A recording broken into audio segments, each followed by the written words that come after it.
this looks like an old advanced aviation Cobra. That's exactly what it is. Now, how did you get involved in an advanced aviation Cobra? I mean, I haven't seen one, must be 10, 12 years since I flew the last one.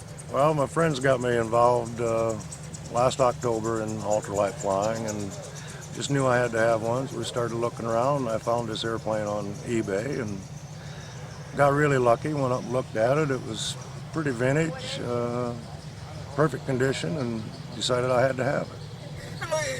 Did you then have to assemble the thing? How did it come to you from eBay? It was only about 100 miles away, and so a friend of mine actually flew it home. So the first time this plane was ever disassembled, I think, was probably this past Thursday when we trailered them up here to Oshkosh. Okay. Now, what background do you have in aviation that you're all of a sudden into ultralights? None whatsoever, really. Just friends asked me to take a ride in a two-seater, and I did, and the minute I left the ground, I knew I had to have one. Okay. Now, how many hours have you actually been flying these things then? I have about 35 solo hours. Okay. Now, you being someone that has never flown before, where did you get your training? From a friend of mine that's an instructor. He had a two-place ultralight, and he gave me my instruction. It took about 9 hours, and then I finally soloed this plane. Okay. Now, this one here is powered by what? This is powered by a 430 Cayuna. Okay. Now, how many horsepower is that? It's 35 horsepower. Now, with this being a little single-place airplane, must be ultralight legal then. It's legal 254 in the U.S. or close to it?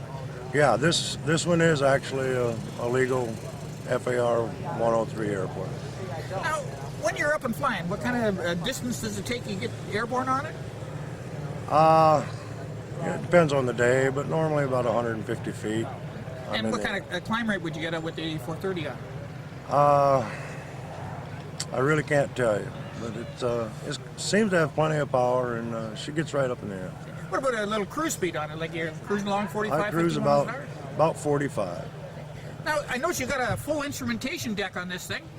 Well, I've got a few instruments. I've got a compass, and I've got two different speed indicators. I've got exhaust temperature gauge and tachometer, and I carry an ICOM radio. And now, this is a standard 3-axis control on this one. Then it's a standard feet for steering on the ground and in the air. Yeah. Okay, Yep. and then you've got your stick for your elevator and your ailerons.